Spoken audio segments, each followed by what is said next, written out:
ಉತ್ತರ ಕನ್ನಡದ ಹಸಿರು ಪ್ರಕೃತಿಯ ಮಡಿಲಿನಲ್ಲಿ ಹೆಮ್ಮೆಯಿಂದ ನಿಂತಿರುವ ಮಿರ್ಜಾನ್ ಕೋಟೆ ಕರ್ನಾಟಕದ ಶ್ರೀಮಂತ ಇತಿಹಾಸದ ಅದ್ಭುತ ಸಂಕೇತವಾಗಿದೆ. 16ನೇ ಶತಮಾನದಲ್ಲಿ ಕೆಂಪು ಲ್ಯಾಟರೇಟ್ ಕಲ್ಲುಗಳಿಂದ ನಿರ್ಮಿಸಲಾದ ಈ ಭವ್ಯ ಕೋಟೆಯನ್ನು ಪ್ರಸಿದ್ಧ ಮೆಣಸಿನ ರಾಣಿ ಎಂದೇ ಖ್ಯಾತರಾಗಿದ್ದ ರಾಣಿ ಚೆನ್ನಭೈರಾದೇವಿ ಆಳುತ್ತಿದ್ದರು. ಅವರ ಆಡಳಿತದಲ್ಲಿ ಈ ಪ್ರದೇಶವು ವಿಶ್ವದ ವಿವಿಧ ದೇಶಗಳೊಂದಿಗೆ ಮೆಣಸು ಹಾಗೂ ಮಸಾಲೆಗಳ ವ್ಯಾಪಾರ ನಡೆಸಿ ಅಪಾರ ಕೀರ್ತಿಯನ್ನು ಗಳಿಸಿತು.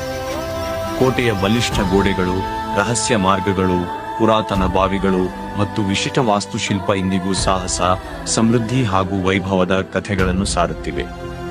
ಮಿರ್ಜಾನ್ ಕೋಟೆ ಕೇವಲ ಒಂದು ಸ್ಮಾರಕವಲ್ಲ, ಅದು ಕುಮಟಾದ ಹೆಮ್ಮೆ.